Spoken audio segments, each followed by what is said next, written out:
It's spooky season on Big Kid. It's season 2, y'all. Happy October. I'm Chris Hayner. We're here. I still don't know what the intro to the show is going to look like in season 2. So far, it's nothing like season 1. We're having a good time. This week on Big Kid, I'm joined by two of my favorite people in this world, one of which I would rank above the other, because if not, I might. You know what? I'm not going to rank either of them. I don't know why I did that. I'm just going to redo this real quick. You're already starting to dig the hole. I know my place. I don't know why you insist on reminding me. Welcome to season 2, the spooky episode of Big Kid. No. All right, listen. So, joining us this week, back again for the third time. You know him from arcade games. You know him from the Wrestle Buddies Reunion-a-Palooza last week. Ladies and gentlemen, Matt Elfring is back in the house. Hey, Matt. Hello. Welcome. It's so spooky. Oh, God. I hit the spooky button. You're not... I get to use my soundboard. You cannot tell me no. I literally can't stop you. I don't have an option to stop you. So, yes. Okay. Thank you. Welcome. Great to be back, Chris. Great to be back. I'm so excited to be here. I'm taking over. So spooky. Let's get to our next guest. Okay. If anybody like this, the next guest has not been on any sort of podcast with me in the past, or with you, I don't think, unless you know something I don't. But they were spoken of weekly on Wrestle Buddies as the great Lord Pumpernickel. It's Nikki. It is my life partner and my companion in spooky movies, because we watch a shocking number of scary movies all year long. Hi, Nikki. Hi. I'm jealous. I don't have a sound. Thank you. Oh my gosh. I was going to say I'm jealous. I don't have a soundboard. I was going to try like, ooh, but then like. Yeah, that works. That works. Yeah, more of that. I mean, that's how I introduce the show. Here, wait. Introduce yourself real quick, and Matt and I'll take care of it. Matt, I got an idea. Wait, how do I? Just say like it. Hi, I'm Nikki. Blah blah blah blah blah. Hi, I'm Nikki. Blah blah blah blah blah. Kill, mom. Wow. Do the cha-cha.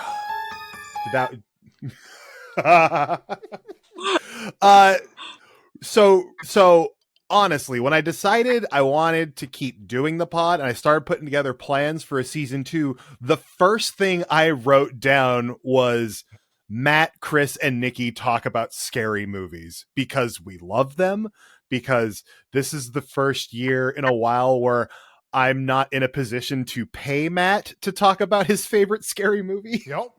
Which is Oh, you're not getting paid? Oh no, Chris kind of screwed me on the contract of appearing on this Nikki, show. Nikki, you're not getting Matt, not getting I have paid this either. Friend, we go back, like we went to elementary school together. Mm-hmm. You may know God. him as Dog Dad Lawyer, and he can take care of this no problem. He represented me. That's how I got paid. Okay, you're a longtime listener of Wrestle Buddies. Who paid and you? You know that Dog Dad Lawyer and I are not friends. No, that's also, my, he's not real. He's my not real. friend. It's me. It's me. My the whole friend. time. Well, then wait. Then who did Nikki go to 3rd grade with, if not Dog Dad Lawyer? Da, da. It's so spooky. It is weirdly spooky for, I'm assuming, a non-licensed, like, free piece of audio. It is the first collection of sounds on my Rodecaster soundboard. It's called Scary. Nice. It's pretty scary. Yeah. And it is a perfect sound for what we're doing this week, because it's October.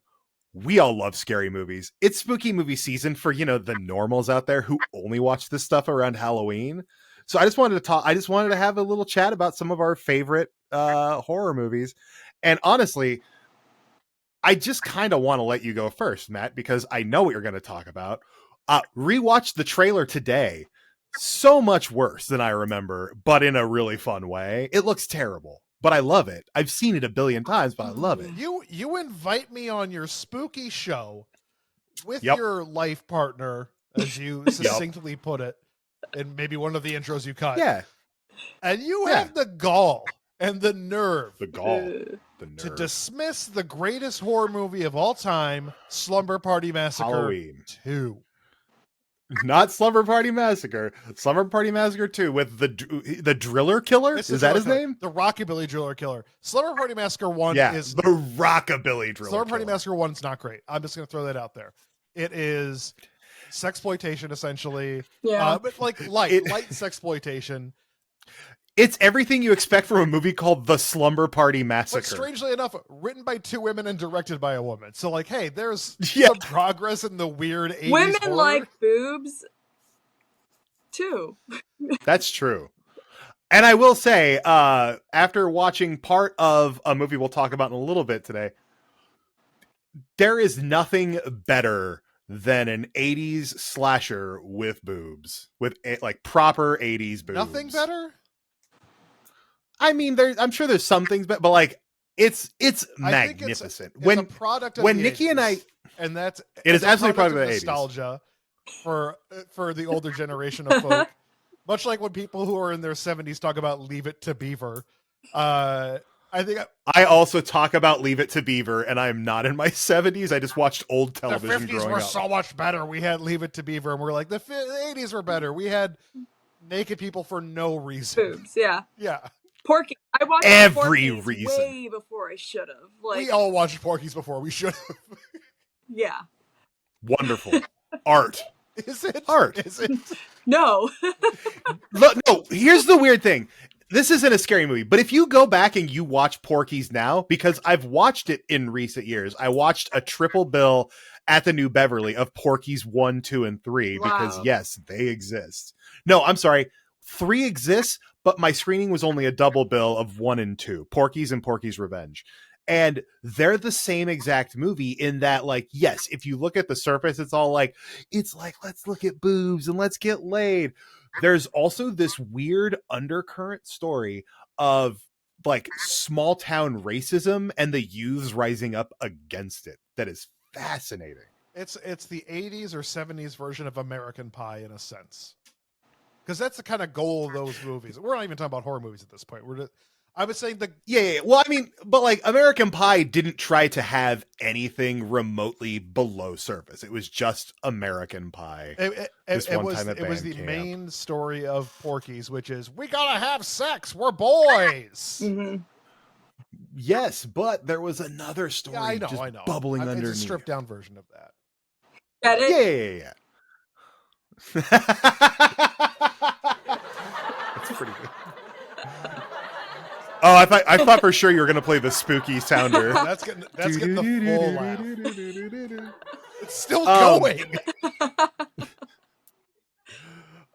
But Matt, talk to us about Slumber Party Massacre 2. You've written about it every October for years. Yeah. You genuinely love this movie. Explain why. This is a layered movie. So Slumber Party Massacre 2 follows. You're already laughing. It's not a joke. I laughed when you said this is a layered movie. Wait, we're allowed to drink things, right? Were you going to do a spit take when I said that? Is that why? Don't do a spit take. No. Also, for the people who are paying attention, I got this at what's the name of that place? It's a maple vanilla latte from a local biscuit establishment that makes really good breakfast sammies. I'm drinking a Glacier Mist spring water, which we got from Menards, and we saved big money by getting this water there. Yeah, you did. That's what you do at Menards. You save big money at Menards. I'm drinking kombucha. Okay. Slumber Party Massacre 2, directed by and written by Deborah Book, is a movie about. It follows. It's kind of the sequel to Slumber Party Massacre, where it's the younger sister of the final girl from the first movie. But the movie follows a band, an all-girl band. The music's from Wednesday Week, which I actually really like the soundtrack to this. And they decide, you know what we're going to do this weekend? We're going to go up to a cabin. We're going to have band practice all weekend. That's the plot of the movie, which I already love. I'm like, yeah, they're going to get their work done. They're going to write kick-ass songs like If Only, which is stuck on my head all times. And, we're going to have a great weekend. Unfortunately, there's a rockabilly driller killer who's a ghost. Um, Oh yeah. I would argue that he's a ghost. Ghost. It's and he has an electric guitar he plays with a drill on the end, which he uses to murder. Yes, he people. does. And it is. And also, doesn't he hump with it? He has a dance number. Yeah. I remember the dance so well. It's such It's a so musical. The song that he sings is called "Let's Buzz." It starts with him in the living room. What a pickup line! Hey, baby, let's buzz. He just kicks into the song. Why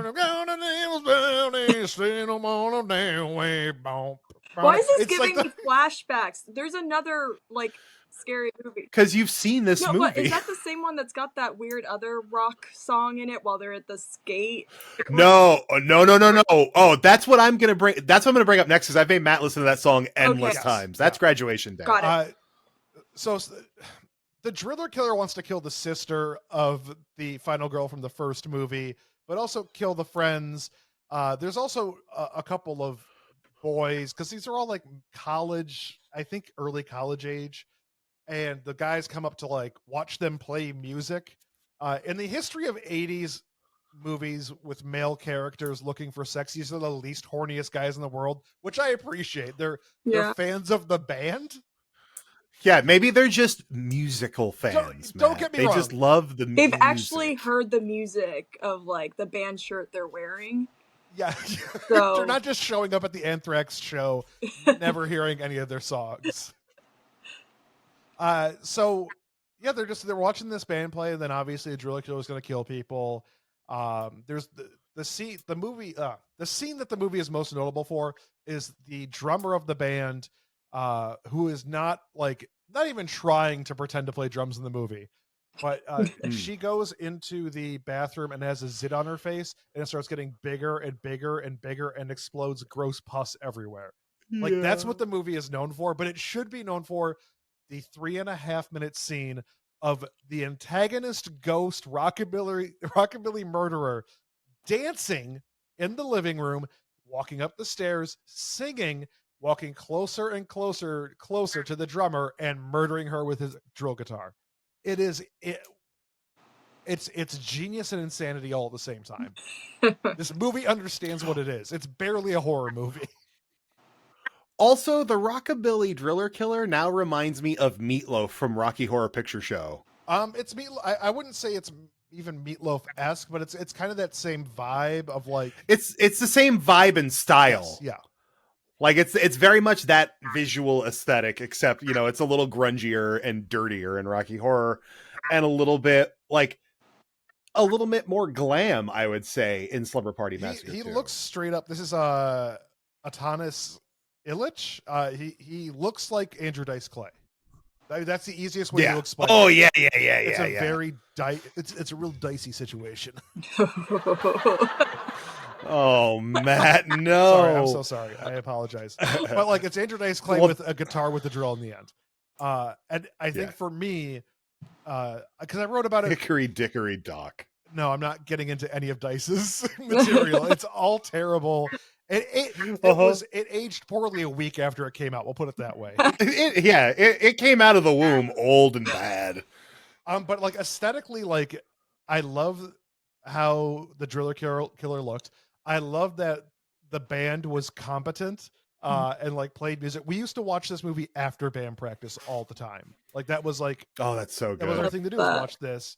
I learned how to play the song "If Only" on ukulele. I'm not very good at it, but I really enjoy everything about this movie because it's barely a horror movie. It's a horror movie for the last 20 minutes. You've both seen it. Mm-hmm. So it's fantastic. It's really good. And honestly, first of all, I would like to thank Matt for offering to play that song for us before the end of the episode on his ukulele. That's very loving of him. But what I feel like it does this thing that a lot of the non-mainline, look, you could look at a Friday the 13th and realize oh, this is going to be horror from the jump. There are so many of these movies that are I hesitate to say lower on the pedestal because they're just not as embraced by the mainstream, I guess. But like, there are so many of these movies where like, yeah, it's a scary movie, but there's a lot of stuff going on that is not scary whatsoever. And some of it's really fun. Sometimes it's just really, really fun stuff. And sometimes it's really, really bad stuff. And I think with a movie like this, it is kind of comedy. It is horror. I want to tell you my favorite movie moment in the movie, and it's not the driller killer like dancing. It's great. Don't get me wrong. The drummer is in the kitchen trying to write a song, and that's the first problem. As a drummer, we don't write songs; we just do the backing beats. But she's writing down lyrics that she thinks are very good. Like, I really like this actress because like she's so committed. I don't remember all the lyrics, but I remember the chorus was, "All I ever want is a pie in the sky." I'm like, what does that mean? I Yeah, what does remember that the scene mean? because I had the same reaction. I remember when a diamond ring, but all I ever want is a pie in the sky. What? Why? No, you don't. I don't. No, you There's don't. a What does full that verse. mean? What kind of pie? Why in the sky? Unreachable pie? Yeah, like, Why does would it mean you it- want unreachable pie? Wait, does this mean the pie is falling and it's going to smash into my head? No, because she wants the pie in the sky. Yeah. Well, it's but eventually it won't be in the sky because of gravity. But I mean, like, if you're in a plane, you can eat pie on a plane. Maybe she just wants Are you to eating pie in a stare sky? longingly at like this thing she wants so badly, but it's so The far pie. away. She is the least. It's a movie where they could pay so much attention to the drummer, but she's like the least defined character in the movie. Well, she just wants In pie. the sky. She's a pie fanatic. Did you know she used to work at Marie Callender's? Did she really? They know Oh, pies. God. Yeah. I think this is the first time where I have nothing new to add to Slumber Party Massacre. I've talked about it for so many years in like writing. Yeah, you've gotten into borderline obsessive detail with this movie in the past. And honestly, like, it's good. Go watch it. In fact, what I'm going to do right now, Please. Slumber Party Oh, boy. Massacre 2 streaming. It's on Pluto Yeah. TV right now. It's on Tubi. It's on Crackle. It's Wow. on Amazon Prime. It's on all of these services under their free video, free ad-supported video sections. So, like, go watch Slumber Party Massacre 2 and have a wonderful Just time. keep in mind that when you look at the title's misleading. 'Cause it's meant to draw young men and boys into it, thinking like, "Oh boy, Yeah, it's a slumber." it's not really a slumber party at all. And it's not an overtly sexual movie. It's just Mm-mm. Maybe that's why I Weird. enjoyed it so much, because I don't know, it's a strange equality to just be murdered without being sexually exploited constantly. yeah. I mean, and the cover is like the driller killer standing over women in lingerie. Mhm. That's not the movie. No. No, not at all. No.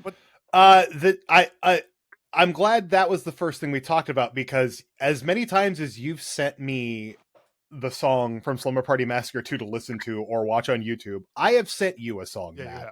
And that song is called Gangster Rock by the band Felony.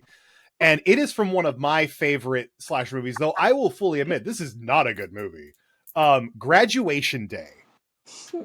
Have you seen Graduation Day? Who are you asking? Matt. Oh, me. Matt. I know Nikki's seen it because Nikki and I watched it together. I've seen the 7-minute video you have sent me numerous times and dissected it. But because of that, I Okay. have no interest in seeing that movie. Okay, so I'm gonna get this is the very basic plot synopsis of Graduation Day, and then I'll get into the important stuff. All We right, did it. so We did at it. Midvale High School, Coach Michaels pushes over athlete Laura Ramstead, who dies. After 2 months, her sister comes to attend the graduation in her honor. When she arrives, murder ensues for the high school track Wait, hold team. on. Stop the So- presses. Stop the presses. A high school coach Yes, pushes over a teen who dies. who I- dies. The coach murders a teen, Mhm. and then Yeah. more murders happen Yes, when her sister comes to the graduation ceremony. for her dead sister. Yeah, yeah. You know how when a teenager dies, they replace them in the graduation with their closest age sibling? No, but this Oh, You know, that old chestnut. there's no in memoriam section. Like sister dead, pushed over by gym teacher. What a dick. No, but like, and it is a very by the numbers sort of like 80s slasher. The killer wears a fencing suit at one point. It's hilarious. Like he's just wearing like the helmet and everything. But the reason this movie stands out, and I remember the first time we watched this, Nikki, and we were both freaking out because the scene that doesn't end.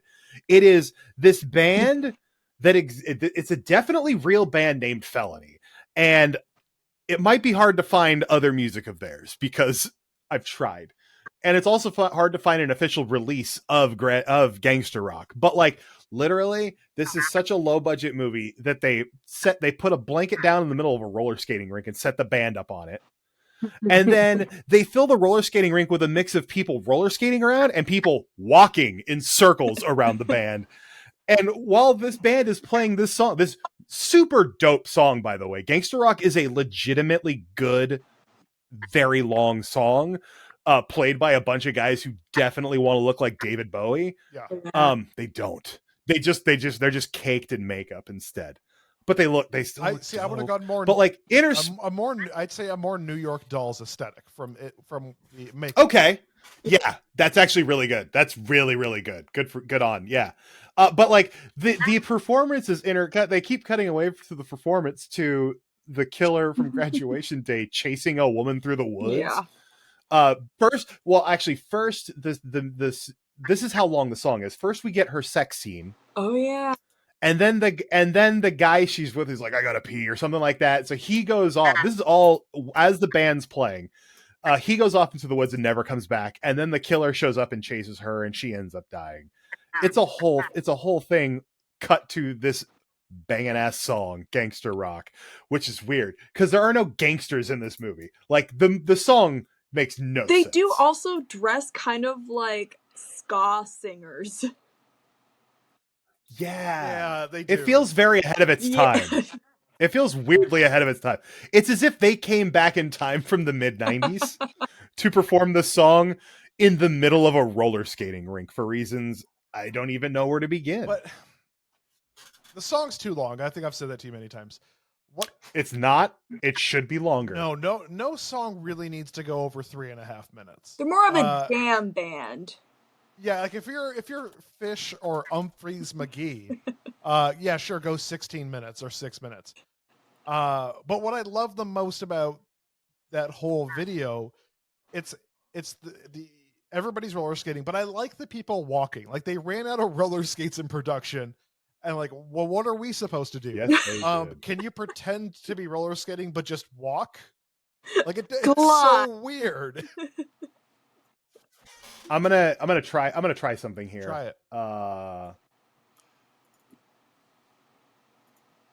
Just while we talk. Okay. I will make sure to not include this video, but let's give us a little bit of.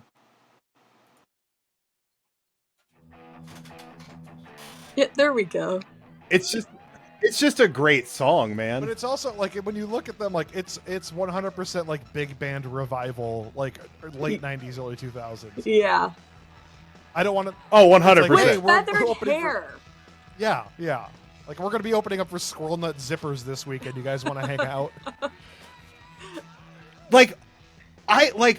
Oh yeah, there's the. I want to go to this more than I want to go to anything else on Earth. It looks like the most fun roller skating rink. What if we present this idea to the roller rink by us? Oh, I'm into this. What if the roller rink by us can do like a revival screening? Ooh. Or just like an 80s slasher night. That guy got a whole And they moment. have to put a band in the middle? He got a whole moment to do a little dance for the camera. Like, this is in the movie. It sure is. My favorite. Look at that. That's the other thing. The band looks weirdly possessed by the like devil. Okay. Yes. Maybe they're a supernatural element. Maybe they're not alive in this thing. I don't know. But like they're also playing manically. They speed up the footage randomly of the band Yeah. to make them look like they're going faster, even though it's already a super fast song. But they get rid of so much plot. Again, this is a 7.5 minute video of just the song. This is straight up filler. That's all. I mean, like, it's someone made a deal, But like with this band, or like Right. someone in this band is connected to a producer, I was gonna say or money. yeah, it's or Yeah. it's just like absolutely. our My movie needs to be son's 7 band. minutes longer. But like I'll be like, I don't care. This is genuinely one of my favorite musical performances in a movie. Really, Like I love it. Really, I genuinely love it so much that like I've tried to find this band. Like, what if this band still tours or something, and I can see Gangster Rock live? Oh wow. I don't think they No, are. no. I don't think they exist. Also, they were a European band, I believe, so they wouldn't be here anyway. But just that dude wailing on the double neck guitar. Anyway, that's enough of Gangster Rock. I highly recommend that everybody on Earth go out and find this movie and this song because I love it. That's all. I love it. Nikki, do you have a movie you'd like for us to dig into? I was trying to think. Yeah, that is a scary question. It's true. I was trying to think back because realizing I was doing this today, and then I realized I had no notes, and then I thought I should probably think about what I'm going to talk about. So then I thought back on what was the first scary movie I remember watching. Ooh, this is I love this. Let's go. And the first scary movie I remember, so it's twofold, because one of them I don't think was meant to be a scary movie, but I walked in at the wrong time. I was a kid. I think I was around 4. When Harry Met Sally. Cocoon.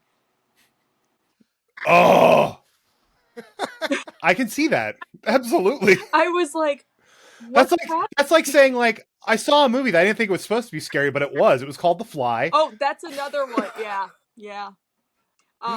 Those movies are My horrifying. childhood, like my earliest memories are just like a montage of me like not falling asleep, getting up, and knowing my dad was watching a movie I shouldn't be watching, and then just standing behind him in the doorway to the living room and just watching until I got too scared. Yeah, too scared to go.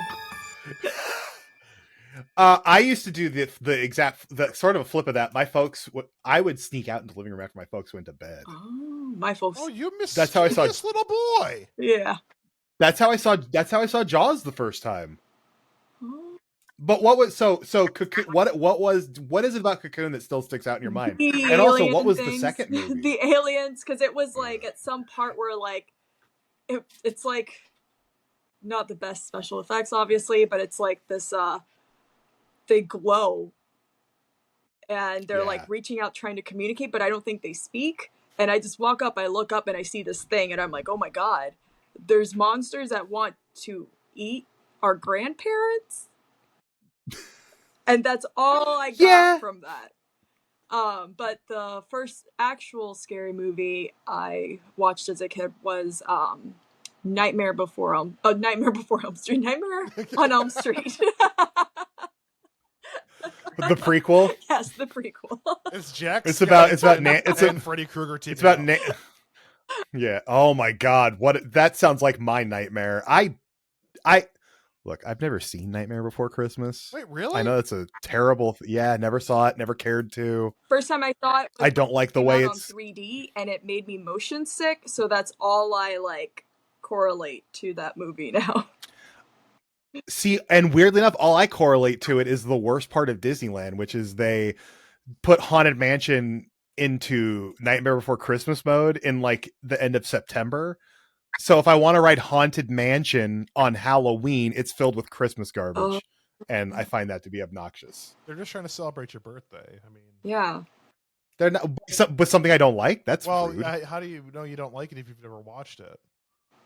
Because what they're doing with it has given me negative feelings toward But it. it's such a good movie. I'm sure it is. I own it. I literally own it. I still haven't watched all the way it. through this year. Like, Let's watch it for, you know what? Let's watch it for like a Christmas episode. Yeah. Do you want to talk about it with okay, me? Yeah. Can we get back together and just the three of us get back together just for a Nightmare Before Christmas episode? Of course. Because I'll watch it for that. And you know what? I'm ready to be wrong. I'm ready to love it. Chris, what was your first horror movie? The first horror, not Jaws, even though that is the one that has left a permanent mark on my soul, and it is my favorite movie.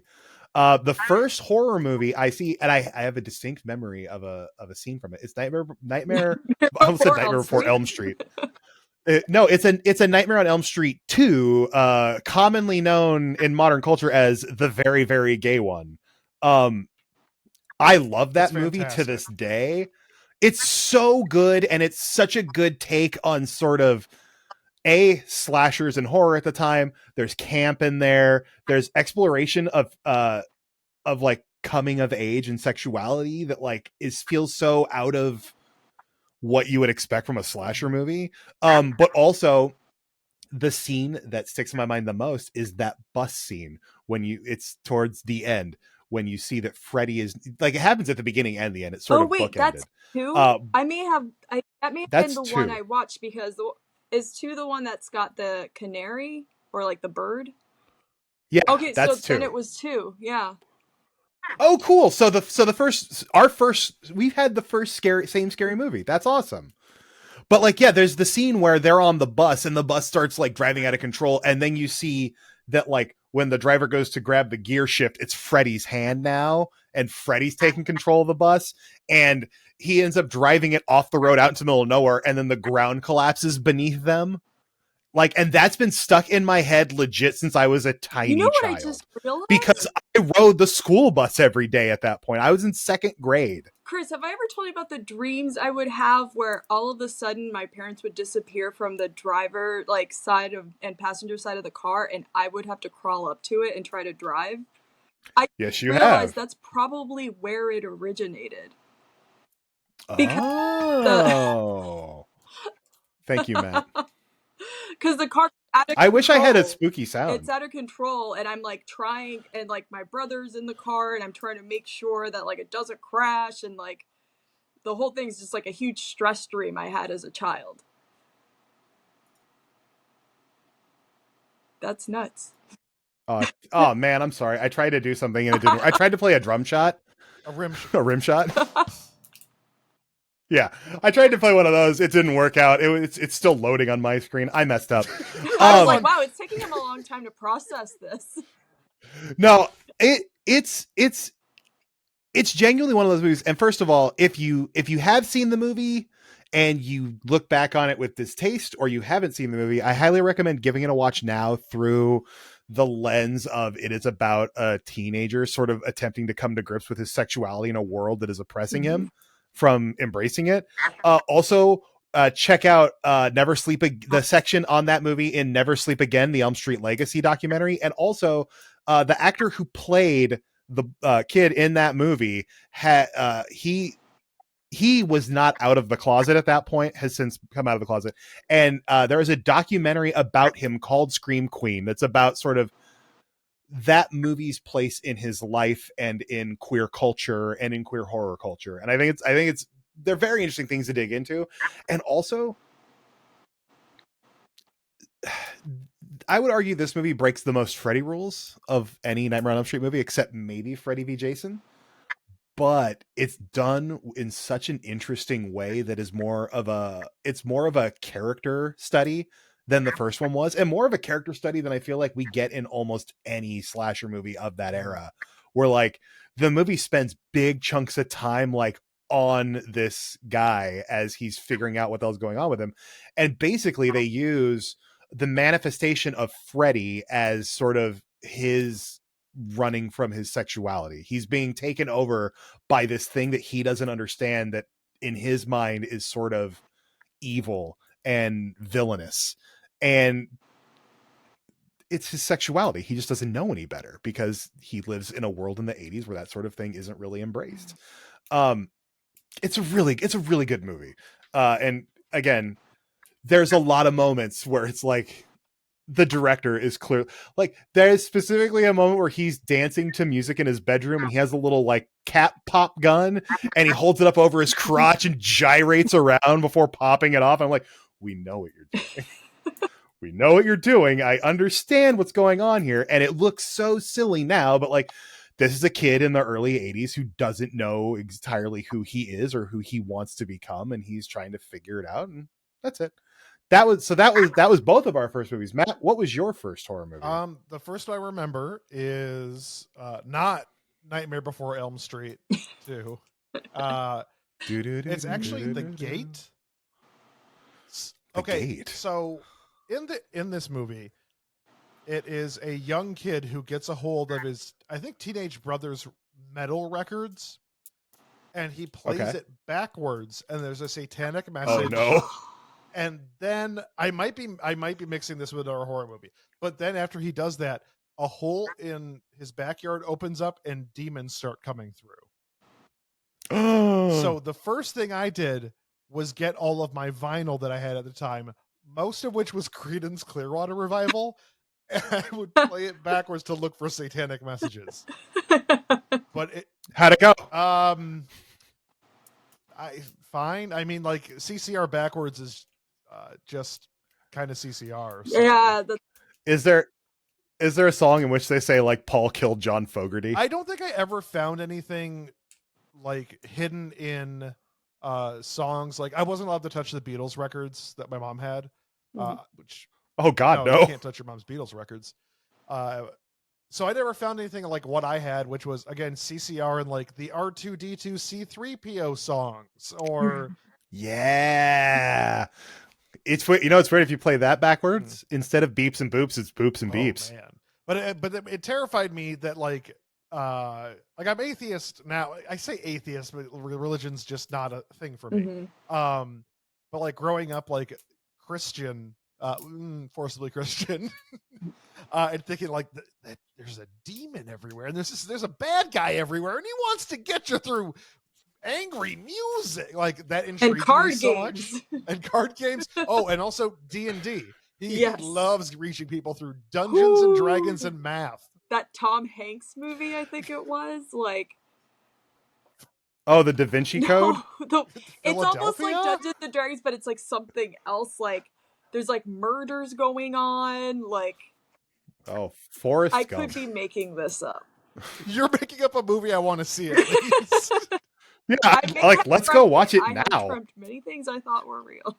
Tom Hanks is on the hunt for the devil, and he finds it in a board game and a vinyl record. I will say, I love the fact that both of you had that sort of like forced into religion by your parents' upbringing. Yeah. I had the exact opposite, where my parents didn't go to church, but I went with the people across the street by choice for some reason. But like it introduced me to music, like I'm going deep cut 90s CCM with this DC talk, and I remember when they released their album Supernatural, there's a snippet of backwards. Mm-hmm. In the song Supernatural, that's like they use like a transition between verses, and in my mind I was like, oh my God, I bet you there's a hidden message if you play it forward. And I played it forward, and it was just a really mediocre drum beat. I thought Mazes and Monsters is the name of the Tom Hanks movie I'm talking about. Hold on a second. I've literally never heard of this Tom Hanks movie. 1982. Oh, I was born. That's when I was born. I was not yet born. But is this a horror movie? Yeah, you're born at the tail end of it. TV yeah. Movie. Oh, with Tom Hanks.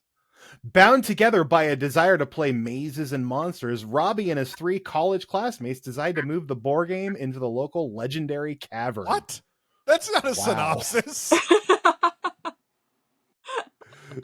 Tell that to the Internet Movie Database, bruh. I would watch this. I don't recognize anyone else in this movie. However, someone named Angelo Rizikos plays the character of Punk. I mean, Wendy Crenson or Cruson. I'm like, I've seen her in other things. Whoa, the director of this movie, you guys. Oh wait, no, hold on. Did the TV series The Crow Stairway to Heaven? No, he didn't. He didn't. Yeah, he did one episode of that show. Yeah, I know, but like I consider that nothing. He also wrote the 2004 movie Hitler's Pawn, the Margaret Lambert story. Ooh. He seems cool. Back to scary movies. Um, we've talked about a lot of older stuff. I'd like to hit some new stuff. My mind immediately goes to Saw because I've been in a Saw headspace all You month. certainly have. Matt, are you a Saw guy? No, I don't like torture porn. Yeah. I understand. I think that's a little reductive. I don't. Because I would argue that there is a difference between something like a Hostel, which is what I would call like outright torture porn, and something like Saw, which actually has plot, tries and story, to dignify and lore, torture and mythology. Well, yeah. I mean, if you really want me to get into it, I mean, like you start with like Audition. Audition's kind of the Japanese horror film. It's kind of the start of that genre in a sense. And then you get Saw, which elevates it, and then a bunch of stuff that came after Saw, like Cabin Fever and Hostile, that just decreases. I know. It. I was like, I don't know about elevating because I would say I would argue that Saw elevated it for American audiences. Yeah, because Audition's like you have to be very patient with that movie. You have to, and like that, the horrifying stuff comes, like the tick tick tick tick, like that stuff comes. But Saw just kind of takes the tick tick tick moment and makes it like numerous scenes, but also has a story. And then Hostile's like, that was cool. Let's get rid of everything that's story. Cabin Fever's like, let's get rid of everything that's story. Tick tick tick tick tick tick tick tick tick tick tick tick. But like, to me, Saw is when like torture porn became mainstream, and that's probably I don't like that stuff. It's not for me. I think that is a perfectly valid and reasonable reason to not be a fan of the movies. I too don't like horror or torture porn, and I would argue that like if Nikki and I would say we both tend to look away from the screen. I know I do a lot. I look away from the screen and cover my ears and go no a lot. Yeah. But I know there's moments that we both have to do that. I will look if I'm curious about how they depicted like the way anatomy would react under that kind of stress or something specific. Right. That part's interesting. It's like zoomed in, but when you like, I mean, I think this is with a lot of people, when you humanize it, you attach a face to it and it's slightly like further, you pan out, it changes things. So I tend to just, I'm like, I don't enjoy watching people suffer, but Saw tells you, wait, maybe they deserve to suffer. It's okay if you watch this. It's not the same. So. And yet still, we watched Saw 2 last night, and that was last night, right? I have no idea. I don't remember. It was the last night or the night before. Yeah. It was the night before last, actually, yeah. And I cannot watch the needle pit scene from Saw 2. Oh, yeah. It hurts my soul. And it lasts so there's a difference in, I would say, in these types of movies between like the quick gory kill and the putting you in the middle of the pain and making you deal with like this woman is rolling around on hundreds of broken syringes.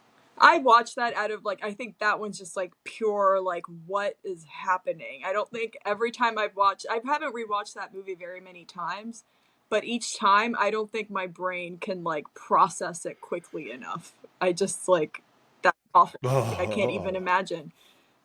And then I think like, you told me what this past time we watched it that they replaced the needles. This is something I learned. Yeah.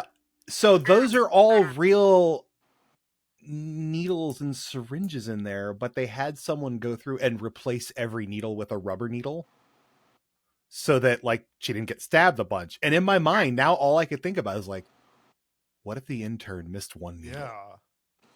Because I'm assuming it's an intern or a PA. Like it's you know, it's a production assistant. But all they have to do, and production assistants are already so overworked and underpaid in general that like they're probably exhausted. This is a micro budget horror movie with a big cast and lots of moving parts.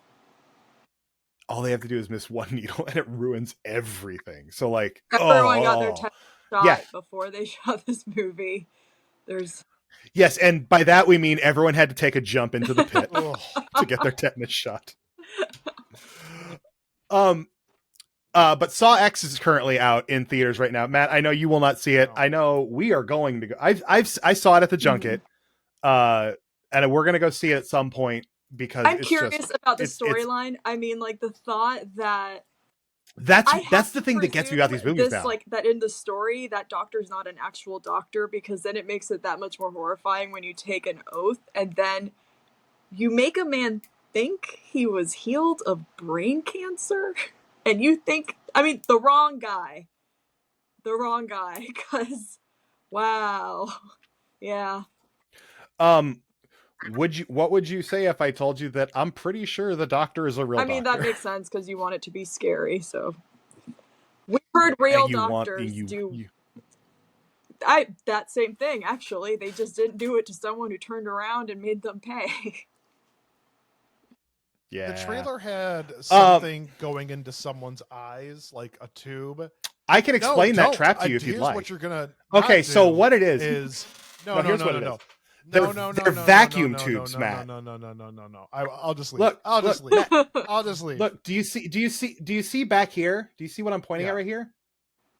These are eyeballs that Lionsgate gave me after the junket, because in the movie they're vacuum tubes on his eyes. But also that doesn't really happen. I'm not going to explain why. My point. I'm not going to spoil it. I saw that trailer. By the way, that trailer popped up on YouTube for a all ages like kids video I was watching with my son. So my son knows we don't really watch horror with him or anything at this point.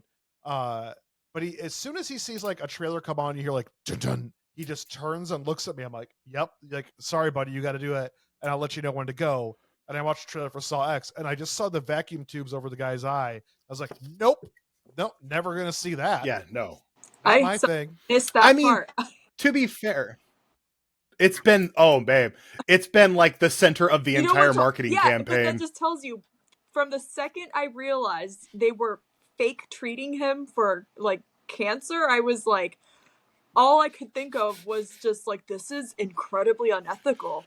Like, what the hell? This horror movie about torturing people. Yeah. I can't do so. It's weird because I can't do like it's fine. You don't have to do I can't do torture porn stuff, but I can do like Cronenberg body horror, which is like, see, I can't do Cronenberg body horror stuff. It depends. It's not my thing. David Cronenberg, more like so. Everybody's like his son gets a little too much.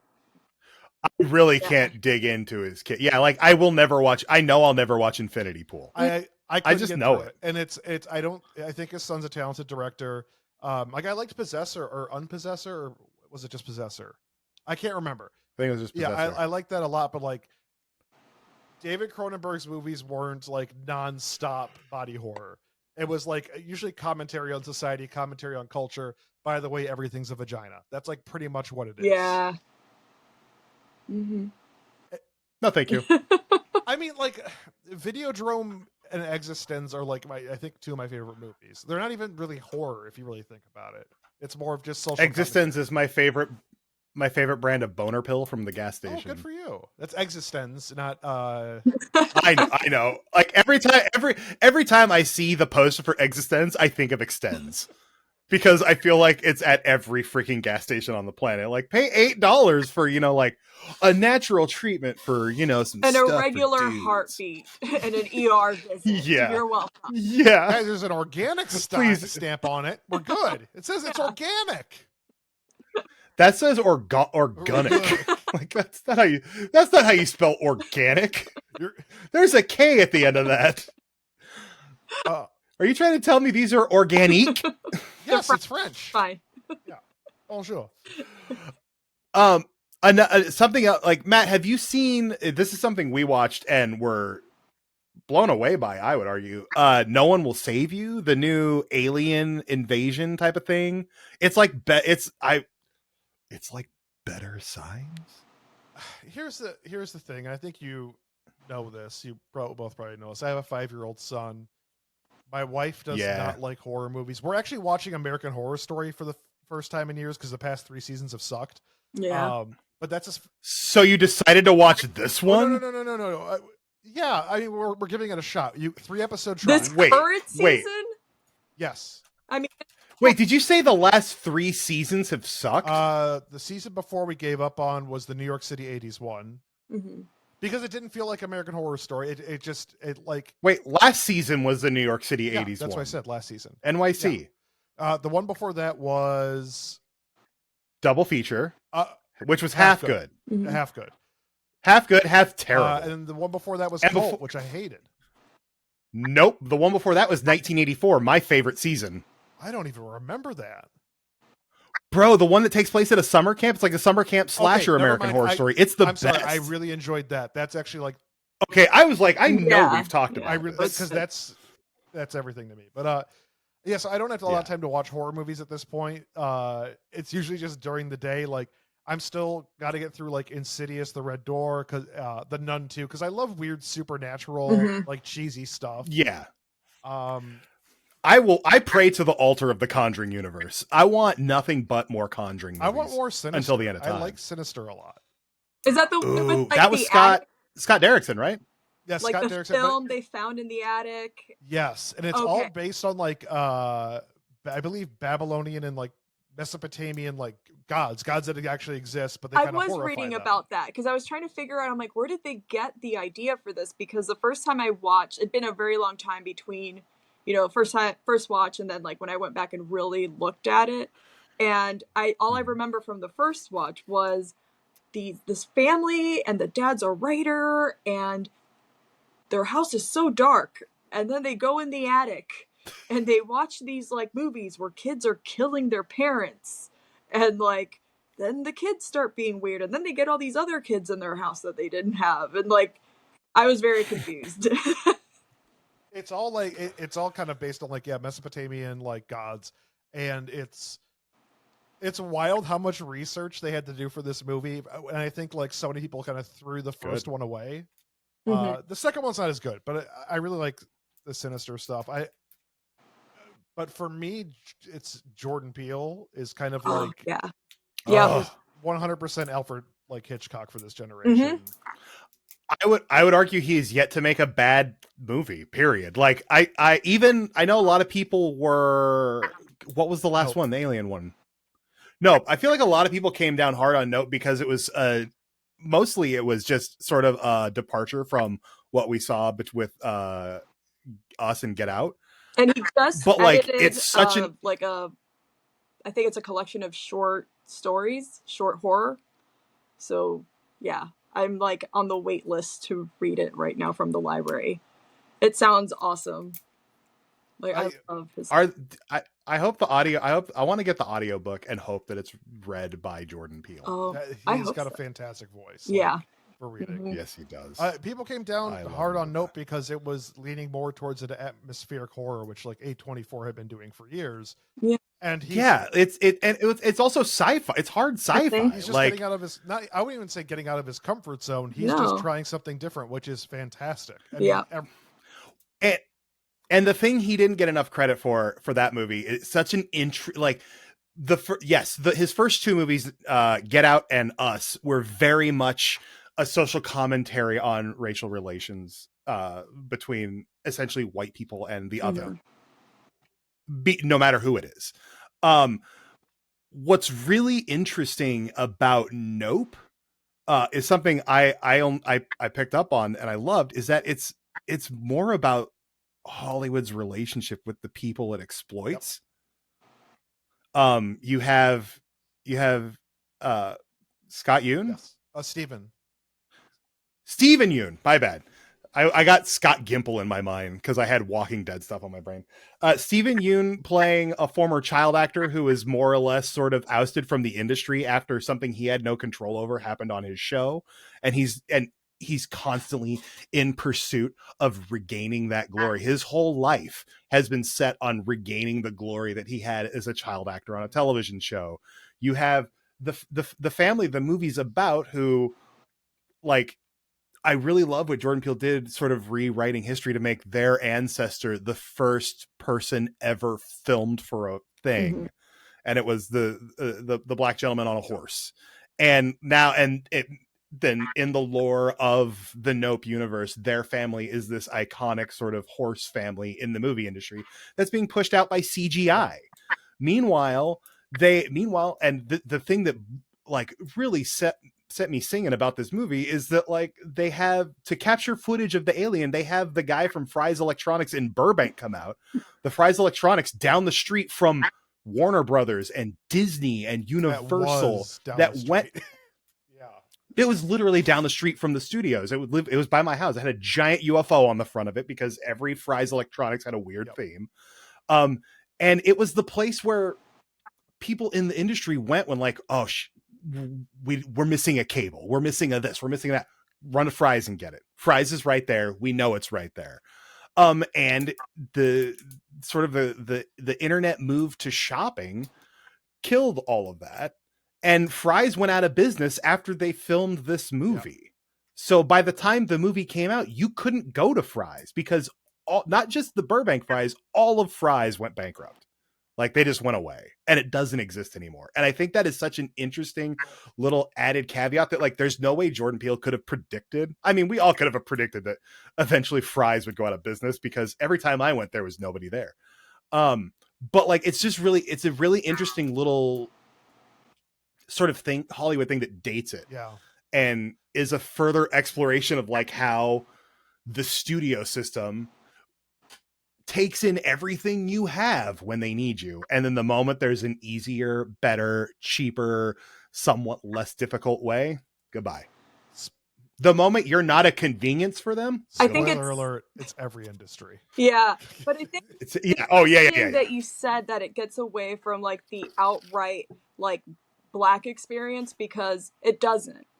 It just gives audiences You're right. something to latch on to outside of like the ever-present majority Black cast. And because you can't take, like, Jordan Peele can't make a movie including or kind of like bringing Black people into the history of film the way he did without making it completely different, because a Black person can't like step out of who they are. Their presence announces they're Black. So no matter like how you look at it, it's going to be the Black experience in this, in that, which I really love. And I would argue not just the Black experience. If you look at Steven Yeun, an Asian actor who is portraying a former child actor who got his break at a young age, but now as an Asian man has to rely on opening up like a cowboy wonderland place, a very over the top white America sort of tourist trap, because that's all he can really do. Capitalize on old roles he had. Capitalize that, on like what Hollywood saw him as. That people have of him, the expectation they have of him. Yeah. Yeah. Cowboy kid, a cowboy kid. And they all just want to be appreciated by the industry they gave their life to. I know that. Like he gave his life to this. Yeah, bro. He gave his life to this industry. That family gave their family legacy to this industry. And the industry decided they wanted to move on to CGI horses. Like that's terrible. Yeah. It's just terrible. But it's also the real world. And it's the real world in a lot of industries for a lot of people. And so yeah, I'm Matt. It's you. I know. I feel bad. I feel bad about this every time because I'm like, I didn't fire. No, you had him. nothing to do with me being. So it's not my fault. Not fired, laid off. Firing. That word to me means the person who was let go did something wrong. I didn't do anything wrong. Yeah. They just said redundancies and let people go.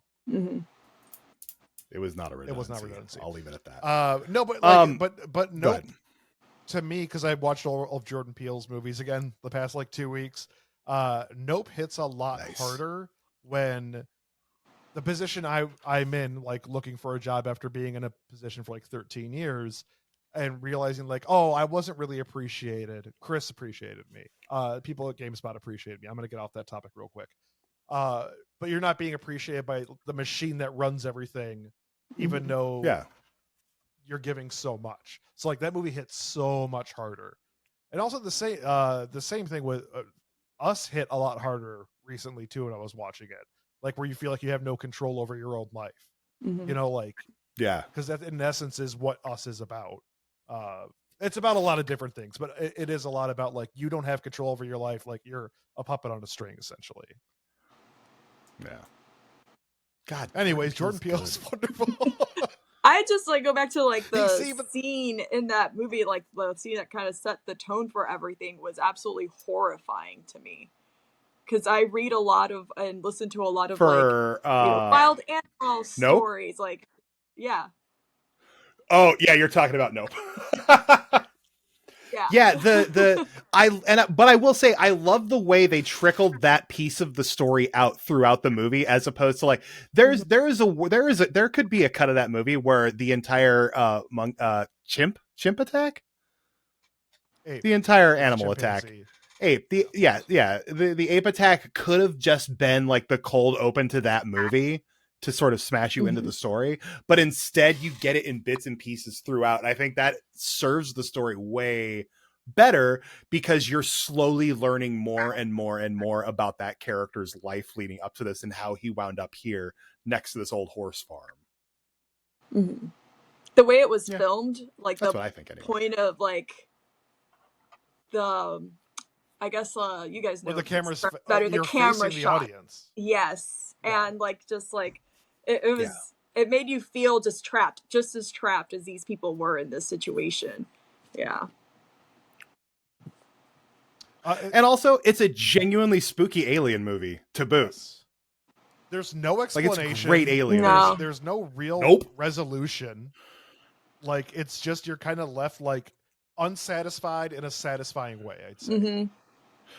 And I would say it portrays the alien invasion experience in a way that other movies have not. Like the actual design of it's an old timey camera.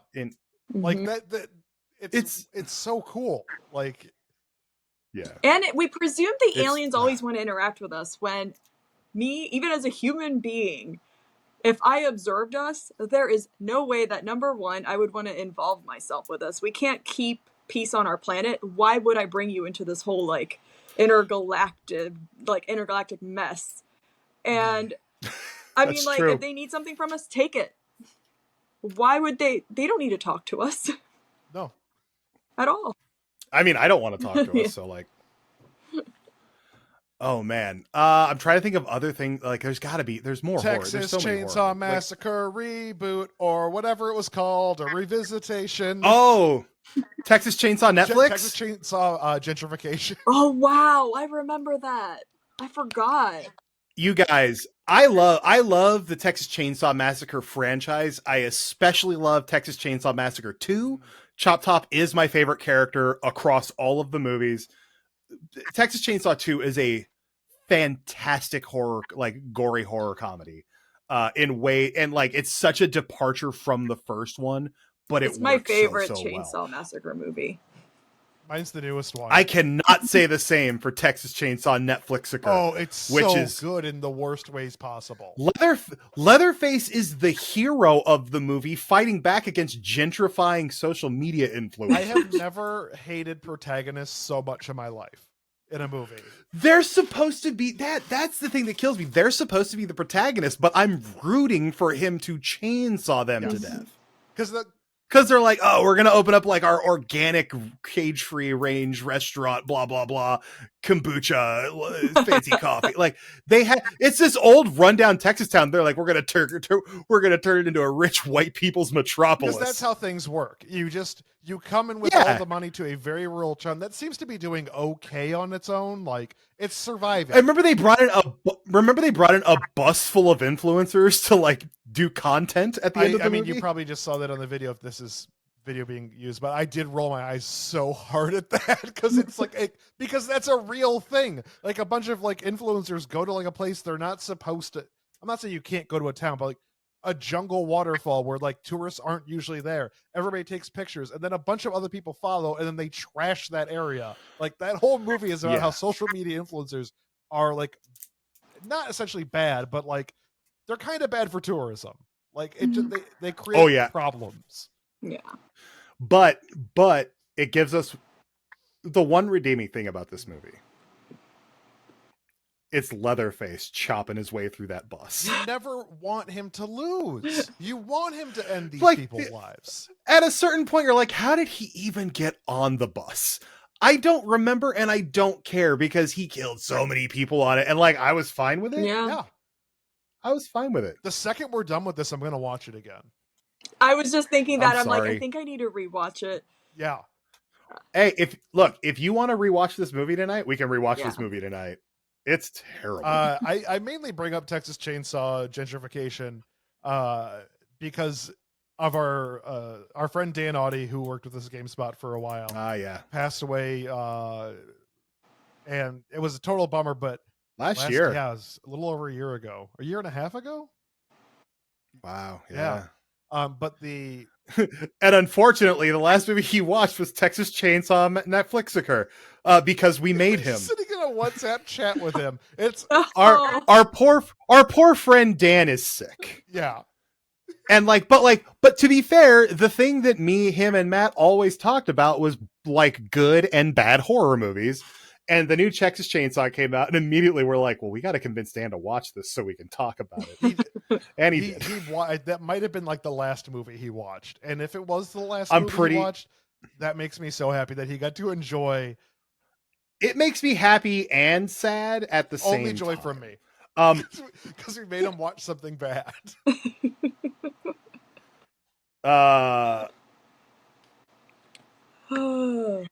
Yeah. I'm looking I'm looking at the last thing he sent to us was, please return those bleeps of cinematic love. I unfortunately don't have that WhatsApp stuff anymore, or our old chats, but I remember because we watched it and we're like, Dan's got to watch this because it was so bad. Yeah, that was March of last year, so it's been a year and a half. I don't know. I just love poorly crafted horror movies. Yeah. And I love them more when you can share them with a friend. Holy cow. Like, throughout the pandemic, we watched a shocking number of terrible horror movies. Like, because so when you watch that kind of horror, you get to talk during the movie, which is not something you get to do when you're watching like good horror. Right, because we were on different coasts during the pandemic, so we were literally watching these over like Amazon Prime viewing party and Netflix watch and all that stuff, and like on the phone, just exclaiming anytime there were boobs. Yes, 80s boobies is like our Candy Crush team name. yes, it is. Oh, because we would also like if you're on like an Amazon watch party, there's a little chat room, so we would just type in boobies, and send it. So we knew it was coming. But it's just there's something about those movies that are so much more fun to watch with someone. That is the case with most movies, but I would argue scary movies above all, because like it is a shared terror experience. Yeah. I would not enjoy watching Scream movies by myself nearly as much as I do watching them with you or with anyone. Yeah. Because like you're in it together and that's fun. I mean, horror movies have always been communal. Like you think about like it's trauma bonding. Yeah, like you go to like the drive-in with a bunch of other people and watch giant ants like attack a town, or you watch The Blob. Yeah. Like, you all get to. I've never been to a drive-in. I mean, oh my gosh, I forgot I haven't taken you yet. Yeah. The drive-in is such I've never been to a drive-in. Horror movies at the drive-in is such a specific fun experience that like I think you need to have once in your life. Yeah. The I drive-in for sure. I want to. Horror movie drive-in. There's something just like that's good to know, because you're surrounded by other people, but you're out in the open, so like you are vulnerable in a sense. Like there's something really cool about that idea. I like that. I wanted to. There's one more franchise I definitely wanted to bring up, and that is the Sleepaway Camp franchise. It's an odd series of movies because, like most 80s horror movies, it's filled with homophobic and racist dialogue. Because that's the 80s. That's how people in those movies interacted then. What's interesting about Slumber Party Massacre is the antagonist. You mean Sleepaway is Camp? a I said What'd I Slumber say? Party Massacre. Oh, you've destroyed Slumber me, Party Matt. Massacre. Slumber Party Massacre. Slumber Party Massacre is a feminist horror series. Sleepaway Camp. Sleepaway Camp is an like almost oddly trans horror series because it's the first time that the antagonist is a trans person. It is not dealt with like, in a respectful way. Presentation of So this is why I wanted to bring it up.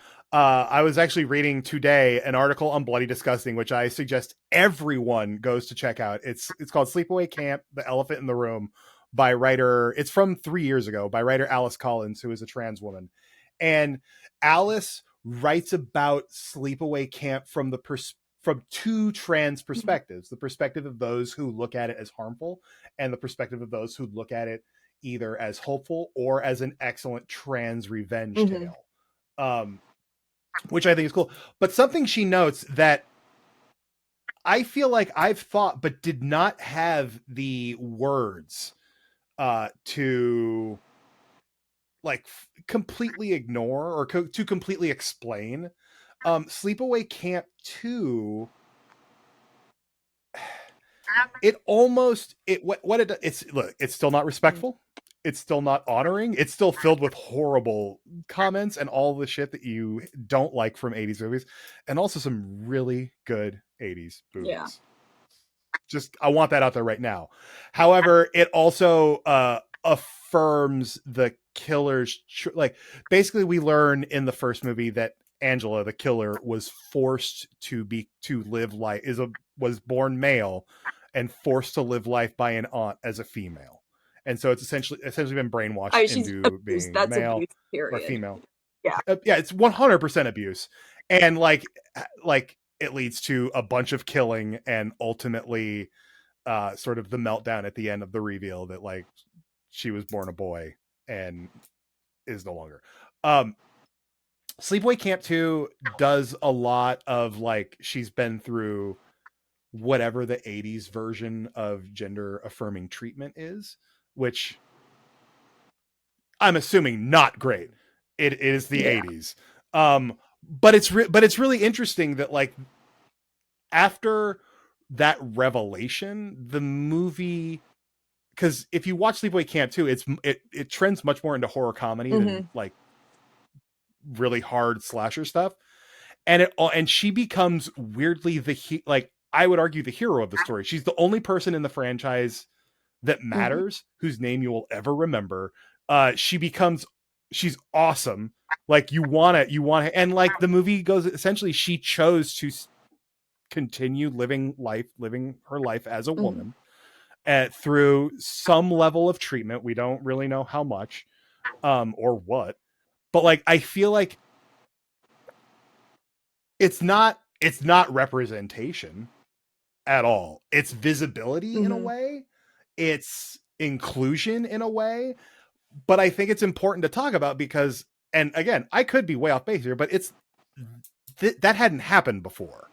No matter what, like you hadn't had it. Look at it. I mean, it's not good representation. It's not good handling or anything like that. But if you're going to bring something new to the table, if you're going to bring light to like an underrepresented or non-represented group, you're still going to be putting them in the hands of the majority who are uninformed and don't know what they're doing. That's not an excuse whatsoever, but there's no. At least at that time, there was a very rocky start. There wasn't the whole like nothing about us without us. I'm pretty sure they didn't go out there and do their due diligence. None of that. So like, and you might be surprised to learn that none of the actresses that played Angela are actually trans women. In fact, one of them is Bruce Springsteen's little sister. Again, I mean, you got to keep in mind, different culture, different time. You can't look at it through the lens of 2023. But you can still critique. But you just can't be like, you know. Yeah. It was a different time. It was a different place in the culture. I have a hard time deciding whether or not I'm glad that this movie exists, this franchise exists, because I genuinely do not. I genuinely enjoy Sleepaway Massacre 2. It's and I 3 a little less, and then the ones that come after that are garbage. And I have a hard time going back to revisit 1 because of the borderline hateful way it portrays the revelation at the end. It's a long, like, because I've only seen 1 and 3. I've never seen 2. I only saw 3. 2 is the best 3 one. has the Jason mask and the Freddy glove on the cover. That's why I saw it. Yeah. But I remember like the reveal of 1 at the end, and by the time I actually saw it, like I knew what the reveal was, but how long it stays on that reveal, just that long open mouth, like And then, I watched that movie as a teen, a young teen. I had no idea what was coming. And like, but it presented it in such a way where like, wow, the monster is you're trans, which is like not a good message. Like, yeah, there's visibility, but it's like the message even for back then was not good. Like it's not. It's really weird. Meanwhile, like how it's presented. Meanwhile, if you look at Sleepaway Party 2, it falls way more in line. You are crossing so many things right now. Let's buzz. I'm so for sorry. setting the tone, so I apologize. If you like Nightmare Before Elm Street. No, if you look at Sleepaway Camp 2, it falls way more in line with what typical slashers were like then. It's about purifying the dirty teens who like want to like drink and have sex and things. And so that's what she's doing, but it's almost in a weirdly funny way. Like, it's hard to be mad because she seems to be having so much fun doling out death to people in really creative, interesting ways. My favorite being when she barbecues one of the girls. Okay. And like it and the focus isn't like she's a killer and she's trans. The focus is she's a killer. She also happens to be trans. That's a much better lens to look at it through. Yeah. And honestly, I feel like that is a word. Like, yes, there's still lots of really bad shit in that movie that does not hold up to today's standards because, again, the way we talk about everything has changed, and that doesn't mean it was okay then. It just means it was more widely accepted by people. Yeah. Well, the very vocal majority were very loud and didn't think to consider there were other points of view or people. Like, yeah, that's just how it was. Like, I didn't know. Like, the first time I watched Sleepaway Camp, I was a young teen, and it was at a sleepover. Well, I don't know if it's I guess it's a sleepover. One other person. Yeah. Oh, it's a Sleepaway Massacre party. Exactly. The night before. And I was like, I was brought up very like conservative Christian. So I didn't realize that the ending was saying that this was a like trans girl. I thought that the ending was that she castrated him and like wore the like penis on herself and was screaming because like I did it, like this is the rage of whatever I just did. I did not realize for many years. Wow. That's maybe a weirder, more messed up take on the movie. Yeah, so I know there was like teasing, but I don't think I even absorbed that because like on top of everything else, I'm kind of slow on the social uptake, so I don't, it's like teens made fun of people. Like I was on the receiving end of that growing up. So I was just like, that's what they do. Like, it doesn't mean what they say is true. It's just cruel. But yeah, I did not get the trans bit. I was a full blown adult, like well into probably past my 20s. What, did you first realize it the first time we watched it? Maybe. Wow. No, I think I had like got into a conversation about it at some point with someone else who mentioned it, and I was like, wait, what? It's kind of like me mishearing lyrics. And so yeah, I didn't start processing it under that, and it wasn't until I watched it with you that I watched it with that lens, because before that, had no idea. I thought it was just like an angry girl, which we all were. So I was like, wow, she finally did what we all wanted to do in high school. Like, yeah, that happens, I guess. I will say before we move on, I highly recommend that everybody check out this story by Alice Collins. It's on Bloody Disgusting, and I will go ahead and put a link to it in the comments on this episode so that, you know, you can give it a look, because it really is an interesting take. And if we're going to talk about things like movies that feature trans antagonists or protagonists, because I fully believe Angela is the protagonist of Sleepaway Camp 2. It is important to hear from voices like these, because this is who these movies are directly impacting. And also, one person's experience is not every person's experience. Something I like about this is that Alice fully says, like, I love these movies. They mean very important things to me. I have trans friends who absolutely hate them and have turned them off to horror entirely. There isn't a right answer. But yeah, so check out her story. It's very, very good. And also check out, and if you feel like it, check out one of the Sleepaway Camp movies or a Slumber Party Massacre. Just number 2. Yeah. Just number 2. There was a remake a few years ago, but it wasn't like they alluded to. I think I watched it. Yeah, it wasn't. It was okay. It was okay, but like it only alluded to the Rockabilly Driller Killer once. Like you see the guitar in the background, like that's all I needed, and that's don't.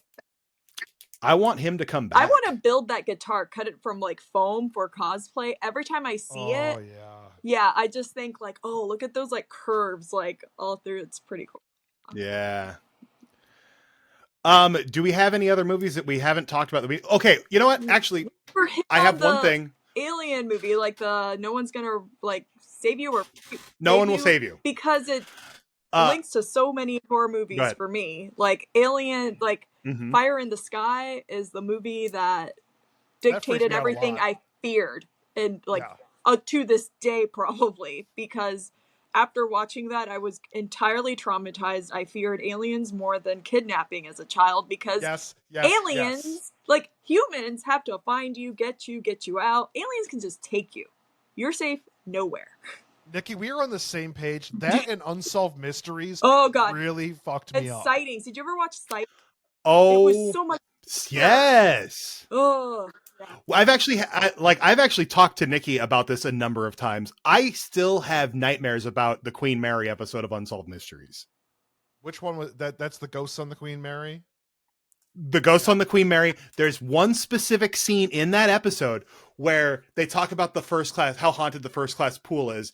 And you hear like a little girl giggling, and then you see water splashing around, and then you see like ghost footsteps appear walking away back into the thing. And I had nightmares about that as a kid, and then as an adult I went to the Queen Mary, and I've been in that pool, and I've been in the shower room behind that pool, and it's the only place I am convinced I made contact with something I cannot explain, because basically there is no electricity in the back of the shower area, the changing area.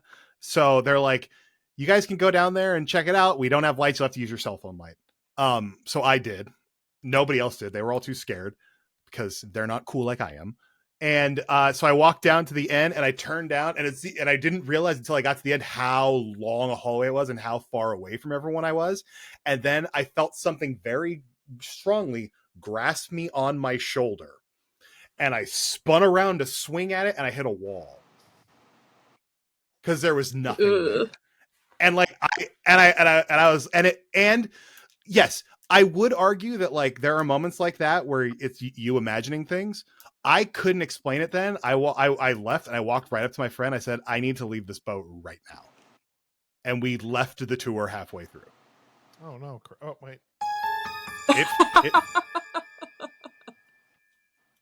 That actually does sound like an interstitial, like a transition sound from Unsolved Mysteries. But back to No One Will Save You. What a beautiful movie with almost no dialogue. It's a largely, dialogue wise, it is a largely silent movie. There's sound effects, like a reverse Aaron Sorkin. But like, yes, in the best way. It was. I do not ever need a horror movie from Aaron Sorkin. That's why I said reverse Aaron Sorkin. Being free of dialogue, I have like sensory processing disorder, so I have to watch movies with captions. And it's difficult, especially I was telling Chris, I'm like, when a movie's very dark in lighting, it drives me just bonkers because I have to read captions and then I can't see what's going on the screen. So I'm working very hard for this thing, and like I'm getting nothing out of it. And this movie, like, it had captions for sounds, but outside of that, I was free to take in everything. And the way I like interpret input and, you know, the way my senses do is like probably like different from the average person. And it just, I loved the movie. I wasn't sure where it was going for a bit, but then I watch it from just like, and looking at it from so many points of views because I don't want to spoil it. In the end, I thought it was just hopeful for me. And yeah, wow. It was just such a hopeful movie for me. And the scary part, I'm remembering the end now. Matt, you're gonna watch the end and be like, that's hopeful. I think Matt might get it though. I don't know. I'm a pretty big dog. I understand what you're saying, but I'm like, I don't know if that would be hopeful for me. Yeah, I don't want to spoil, so I if you've seen the movie, you know what we're talking about. But like, you also don't have to see them. I mean, if you haven't seen the movie, we're not going to spoil it because you should go watch it. The very word like alien is like from outside. Yeah, and you're an outcast being taken in, well, hunted. And in a sense, like an alien abduction is being taken in by aliens, whatever they do. So it's an outcast with other outcasts in the end. And yeah, like I will say it takes everything that scares the hell out of me about alien stories, and it does it. And even though like it's not a sci-fi movie, because with sci-fi movies, I think the standard for visual effects is like higher. This is not a movie where you're like, so real. Like, yeah, it's an alien, but it still scares the hell out of you. And yeah, it was like my grown-up Fire in the Sky, but better, because it didn't completely I don't know if I'm ready for. Yeah. I don't know if I'm ready for grown-up Fire in the Sky. Yeah, there's no testing. There's no testing or probing or anything like that. Well, unless it's like emotional probing. Yeah. Yeah. It'll emotionally probe you real hard. Real hard. I like the fact that 90% of the movies we talked about are like puritanical, like morality plays, where it's like, if you're a teenager, don't do the things that you're genetically disposed to doing, and biologically your brain tells you to go have sex and do fun things. Don't do them. We won't tell you how to do them safely. We're going to tell you just not do them because you'll be murdered. Yep. Well, Matt, when your nation is run by sexually repressed conservatives who think that like fornication is of the devil, well, like, you gotta what get do you married expect? First. You gotta go talk in front of people and put a ring on, then you can fornicate. But before that, you can show your boobs all the time and nobody will care. You'll still get murdered. Yeah. But men can take their shirts off all the time. Don't worry about that, totally men. Fine. It's not as cool though. Any other movie? any other spooky movies we want to talk about before we wrap up? Oh, I know what I wanted to do. We all know the holy trilogy of slasher killers. Whether you like slasher movies or not, everybody knows Jason Voorhees, Michael Myers, and Freddy Krueger. In fact, I'm also going to throw in Leatherface. Rank them. Rank these four. Right this second? Because I know where yeah. Say them again to me slowly. Jason Voorhees, Freddy Krueger, Michael Myers, Leatherface. Here's the issue I have with that is like they're varying versions of those characters. So if we're looking at it overall, do you count reboots as well? Because Friday the 13th and Nightmare on Elm Street had reboots. Texas Chainsaw Massacre. So did Halloween and Texas Chainsaw Massacre. Freddy Krueger reboot was terrifying, but in a completely different way. Like a why did this get made? Yes. Yeah. I was watching it incrementally. Also, why do we have to make it? Why do we have to make him such a creepy sexual pest? In addition to, because that's what he was, But it really put it. But that's what he wasn't. That's what he was in the original script. But before they filmed, they changed it to he was a kid murderer, and he didn't do anything weirdly sexual to him. Which is what I find interesting. Is like being a predator is so much worse than being a murderer. At least you end in a weird way. Agony period, But with this, as opposed the new Nightmare on Elm Street movie made it that they were clearly very traumatized kids. You let them live. That's just awful. Just kill them, get it over with. Matt is still deeply thinking about his top 4 ranking, and I'm here for it. I got it. Go, Matt, go. Number 1. You want to start at the top or the bottom? Start with number 1. We're not doing quick reveals here. Number 1, Jason Voorhees. Number 2, Michael Myers. Number 3, Leatherface. Number 4, Freddy Krueger. And it's mainly Freddy Krueger gets kind of stripped down because of the reboot. Because if it just ended with New Nightmare, Freddy Krueger would have been number 1 with me. Even though that it's technically it didn't. Freddy Krueger in New Nightmare. It also didn't end there. Because Freddy vs. Jason came after New Nightmare. But Freddy vs. Jason I was fine with that portrayal. Mine is Michael Myers is my number 1 guy. I have him literally on my arm. Freddy is number 2. Freddy was my childhood nightmare guy. I was so scared of Freddy as a child. I love the majority of the movies to this day, but I don't know. Number 3 is probably Leatherface because Texas Chainsaw doesn't get enough. I feel Texas Chainsaw should be in the discussion for all-time slashers. I feel like it doesn't get thrown around in the same conversation as Halloween, Nightmare, and Friday the 13th, and it absolutely should.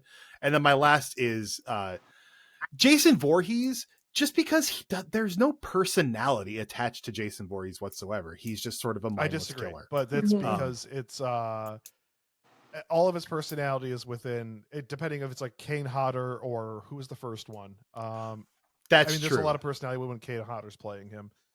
But also Jason Voorhees' mythos is constantly evolving and changing in the wackiest ways possible, which is what I like about that character. They all are, though, which is nuts. That is a hallmark.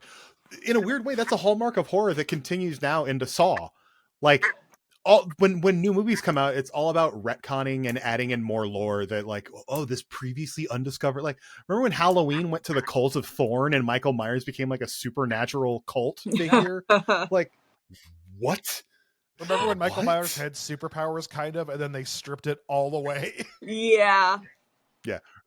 Remember when remember when Jason went to space in Jason's? The best movie? Got metal faced? Yeah, and he was letting the bodies hit the floor. Hey, there was nothing wrong with him. Hey, I look, even though I may have ranked Jason number 4, I love all these movies. What do you have a ranking, Nikki? I'm wondering what is the ranking? Is it scariest? Is it overall including lore, who they are, who you like? I think it's subjective. I think it's up to your discretion. These I rank them in terms of my favorites, and it's crazy that I listed Jason Voorhees last because I think Friday the 13th Part 3 in 3D is one of the best slasher movies ever. It's so much fun. But also the first Friday the 13th with Mrs. Voorhees as the killer is incredible. Also Kevin Bacon. I feel like Jason has been projected onto because the thing the first one, it was we were using it was his mother dictated what we saw. And there's if you think that it was him as a little child, then he was stunted at an early age. So what are you expecting in terms of personality there? And I don't know. I think with Michael Myers, was it Rob Zombie? Was it a remake or a prequel? I don't know, but it was a full reboot of the franchise. Yeah, there was 2 of them, H and H2. I did like the first one because, and I think the reason I liked it is because I saw him Michael as a child. It was humanized It humanized him, yeah. And I was okay, I see where how this what created you, like, in a sense. Because he's still, like, so powerful, which implies, you know, like a superhuman, supernatural bend to it. But Freddy Krueger, like, the first, you know, scary guy I saw, and he, like, ruined my dreams, because, like, I would have there was red lighting in every dream I had involving him. So even when I hadn't seen him, the moment I would realize there was red lighting everywhere, I would just try to find a place to hide, because I knew he was going to show up. And Leatherface, I love the second Texas Chainsaw. I hate the first, because as someone who's sensory sensitive, like, I'm on the autism spectrum, so, like, I process, like, a lot of the stuff differently, and some of it I just don't bother with, because I know it's just not going to work out. But the screaming, all I remember from that first movie is the extended screaming at the end, where she is just like, I mean, I can understand why, but I remember being so rattled by it that I couldn't get to, like, I couldn't find the remote, so I couldn't stop it. And I just, like, my nerves were shot. And so, in the sense of, like, was it so scary? Sure, like, that was probably the one that rattled me most. But rewatchability, like, I don't go back to that movie ever. Yeah, it wasn't an enjoyable experience. I didn't enjoy it. Like, that is literally, like, all that I correlate to that movie is the screaming and how I felt at the end. But, so, considering that and ranking, I think I have Michael Myers as number 1. I have Freddy Krueger as number 2. Then, so I think Leatherface will be 4. Yeah. So then Jason is 3. Yeah. I like that. I will say there is a lot of nuance to the Jason Voorhees character and Friday the 13th that kind of gets dismissed in turn, like, just in favor of, like, it's bloody, gory slasher junk. Because honestly, that was what the movie was, and it's kind of what it is. Like, Halloween was this huge success, and welcome to the craze. Like, and Friday the 13th was the one that caught on, and they've now made 12 movies, I think, including one that supposedly takes place in Manhattan but actually takes place on a boat. Well, no, he takes Manhattan at the end. He does take it. Yes, after he gets on a he gets on Manhattan. That's what we don't realize. Yes, he gets on a boat at Camp Crystal Lake and winds up in the Atlantic Ocean, pulling in the harbor in New York City. Was him for some reason, and my brain was like, "Oh, it had to be Michael." There's no way Jason would have known where to go. I love Jason Voorhees so much. That series takes such a weird turn. Yeah. Of, like, they just don't know what to do. So it's like, where do you go next? Because we've had, at that point, it was like 4 movies at Camp Crystal Lake, or was it 5 at that point? And like, where do we go? So I think Manhattan was 6 at that point, because 5 was the imposter Jason. Did Predator go to because Manhattan 4 too? Because I feel like the Predator was in Manhattan as well at some point. I don't know. Predator was in Manhattan for number 2. The same time. No, it was out of LA. It was actually LA. Oh, okay. I'm like, he went to a city. Like, were they in the same city? Starring Danny Glover. It's actually Predator 2 is fantastic. Yeah, I agree. I love the Predator movies. I would argue, because the Friday the 13th 4 is the one with Corey Feldman. Yeah, that's the first. And then he shaves it. Yeah, he shaves his head at the end to be like, I'm possessed by Jason. And then 5 we get imposter Jason. But you're led to believe the entire movie it's actually Jason. And then the end is like. And then 6 it is Jason. Yeah, then 6 is the return to Jason. And then it starts getting, like, really supernatural at that point. And again, I only ranked Freddy Krueger as 4 because of the reboot of Nightmare on Elm Street. That ruined so much, because Nightmare on Elm Street has, like, some of my favorite movies in horror, like New Nightmares. Dream Warriors. When it gets super Dream Warriors super is so weird, good. where it's like, we're gonna fight back using dream powers. Yeah, love it. But the reboot killed it. Freddy's gonna kill me with a power glove. What? That's right. They are the Rios. Oh my god. The last thing. Oh boy. The last thing I want to do before we wrap up, because we have been going for an hour and 40 minutes almost. Um, if you could recommend one movie to the people out there, it could be the most basic mainstream horror movie. It could be something you've already talked about. It could be anything. What are you going to throw out there for someone to watch to give them a good Halloween this year? And I can go first if you'd like me to. You got this prep, so you go. Yeah. All right. I actually don't have it prepped. It just came to mind. Halloween H2O 20 years later just got released on 4K because that movie is 25 years old. Cool. It's the 25th anniversary of Halloween H2O, starring Michelle Williams from Dawson's Creek. No, Busta Rhymes is the next one. That's Halloween Resurrection, which was originally, Matt, I don't know if you know this, it was originally called MichaelMyers.com. Do you remember that? Because they were web streaming people staying overnight in the thing. It was going to be called Halloween MichaelMyers.com. They really should have. No, Halloween H2O is the one with the WB stars and Josh Hartnett. Joseph Gordon-Levitt's in it. And it's the one that brought Jamie Lee Curtis back into the fold after her not being...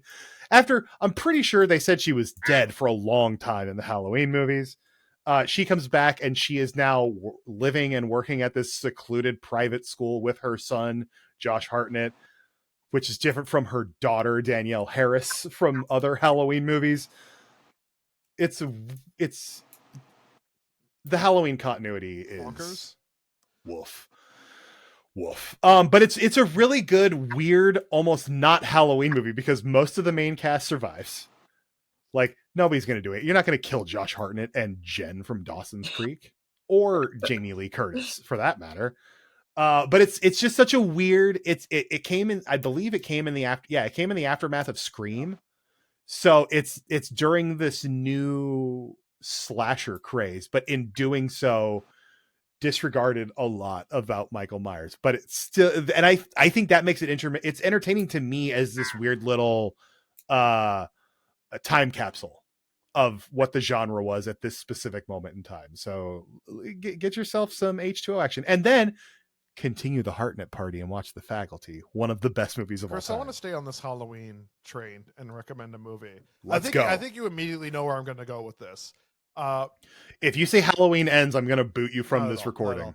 I'm going to go Halloween 3 Season of the Witch, which I genuinely think is a brilliant movie. I feel like a lot of people dismiss Season of the Witch because, like, oh, you just like it because no. It's awesome. Like, it's a great movie. I think a lot of people have come around to it by now, but it's so much like a British horror film. Like, it has that kind of like feel to it, where there is a very, very real threat that is just going to instantly kill everyone, and like, how do we stop it? And like, aesthetically, I think it's brilliant, like with the masks and the commercials. Like, everything about it is, oh god, yeah. I just, yeah, that's playing in my head too.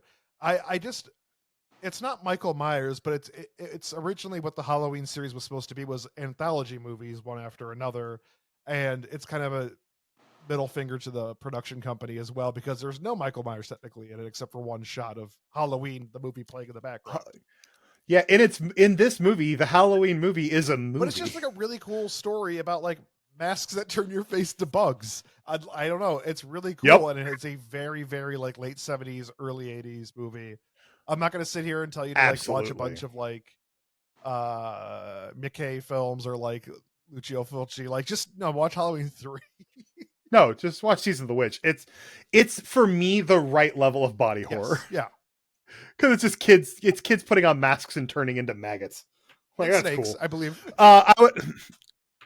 I also think Season of the Witch is going to have an impact how we historically view Halloween Ends down the road, because I think Halloween Ends is a bad Michael Myers film, but if you took Michael and Laurie out of it, I would say that it is a fantastic spooky movie that just happens to be branded Halloween. Nikki, what do you recommend? I think in terms of just like fun Halloween movie, I do like anthologies. So Trick or Treat is just a Oh good, just God, like, yeah. this is going to be enjoyable. Most people like who will watch a horror movie will watch that and get something from it. I do also like the I don't know, like, was the new Candyman a remake, or Yes, it it was a was a reboot. reboot? It was. I'd say it's a revisitation. Revisitation. Okay, because that one, Is it set in the same continuity? Oh, so it's like a revival. It's okay. kind of confusing. It messes with the lore a little bit, but the lore was already kind of convoluted from the sequels, so it's fine. I like the new Candyman. I enjoyed it very much. I love the visuals. Like, I thought it was great. So those two. I'm gonna throw one more out there because it just came to mind. Do you remember the name of? There it is, the Mortuary Collection on Shudder. Oh, it is yeah. a feature length collection of like little spooky shorts, and it's so good. If you, first of all, if you're not on Shudder, sort your spooky season out, because Shudder has so many amazing movies that you're not going to find anywhere else, between originals and archival content and like TV shows, movies, You like can't Shudder do it regularly. Do fantastic. it once a year. That way you can watch everything good that they have, and then just wait till the next year so you're not, disappointed half the year. And while you're at it, watch the Mortuary Collection, because I really enjoyed that movie. I was a day one Shudder subscriber, and then I canceled my subscription back in February. I covered both sides. Oh man, I'm sorry. Yeah, sorry. If I can figure out what my login is, I won't share it with you. Yes, I worked with Shudder so much at GameSpot too, and I always would be like, "No, I'm paying for it. I'm paying for Shudder. It's a good service. Don't give it to me for free." They offered it to you for free, and you said, the only time I've said no to a free service. I'm not about that life. I think we've done good work here today. Matt, you do not have to cut it off. You should let that thing. You should let that puppy play. I need that on my phone so I can play it every time there's silence at work or at home. There's never silence at home. I live with you.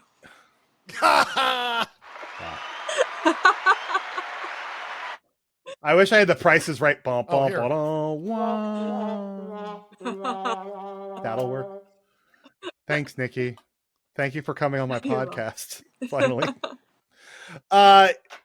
So yeah, happy Halloween, everybody. I'm trying to get some more spooky content logged before the end of the month. Will that happen? I don't know. It also doesn't matter though, because this was the important spooky episode. Most important. And truly, the spooky episode was the friends we made along the way.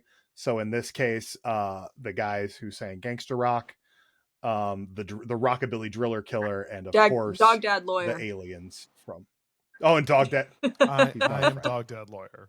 I don't believe you. It's me. It's me. Matt. Don't break the Matt. Don't kayfabe, bro.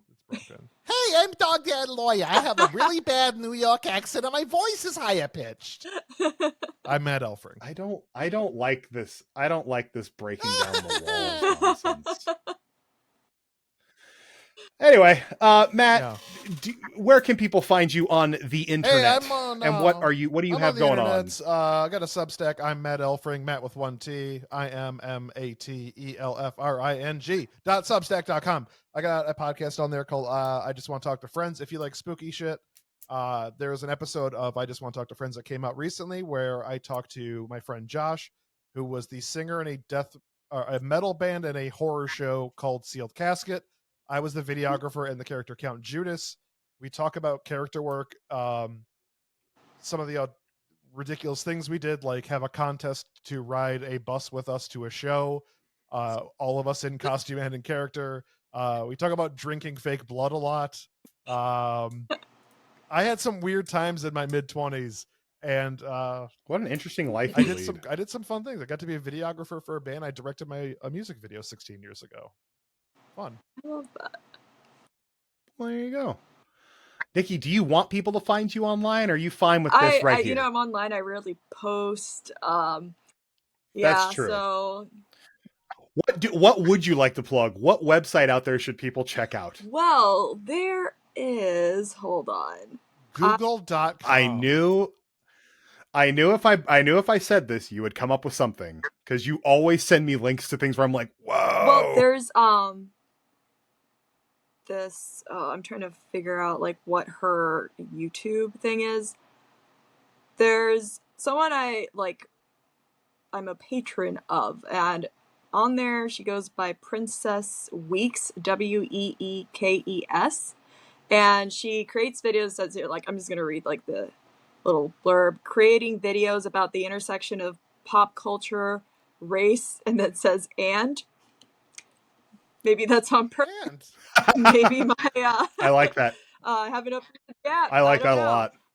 But she's always like posting thought-provoking things, and sometimes she has like movie nights. Like she's got one, I don't know. She did one at the end of September for The Witch.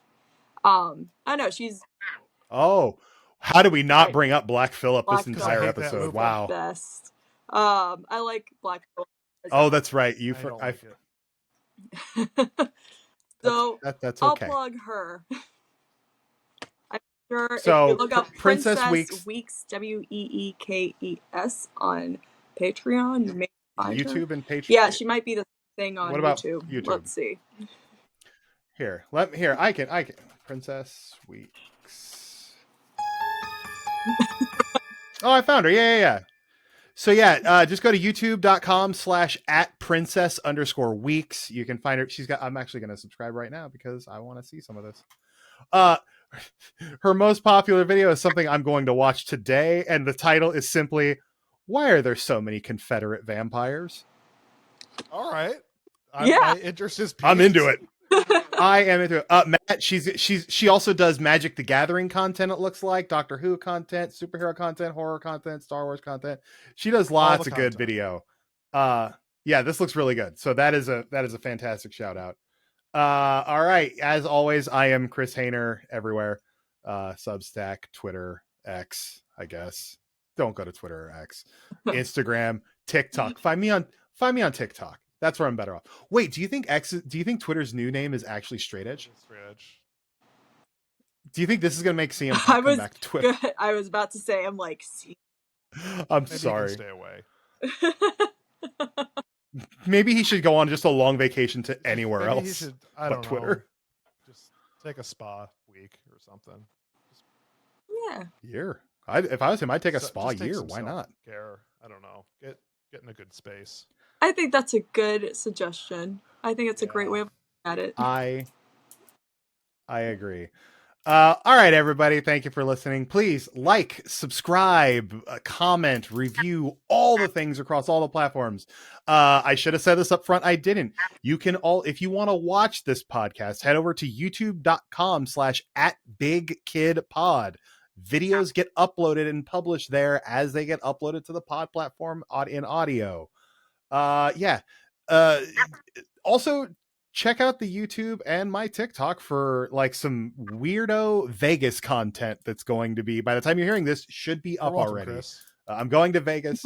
Thank you, Matt. Thanks to Matt. I'm going to Omega Mart to get lost in an interdimensional grocery store. And I'm also, it looks like, gonna be doing the Saw escape room, which is evidently, according to the marketing, the world's biggest escape room at like 17 different rooms you have to escape from. Okay. Wait, like one after another? Yeah. Wow. It has a 10% completion rate, I'm told. They should do one like after The Shining. You go through like all the rooms in the Overlook Hotel. That sounds fantastic. I would like, he's the company that does these, Egan Productions. They have Saw and Blair Witch escape rooms in Vegas, and they also have It and It Chapter 2, which means they have worked with Warner Brothers, who I believe owns The Shining. So like, anything's maybe possible. one day. Imagine that. Anything's possible. So go watch scary movies, and we will see you next week. Goodbye, everybody. Goodbye. Video.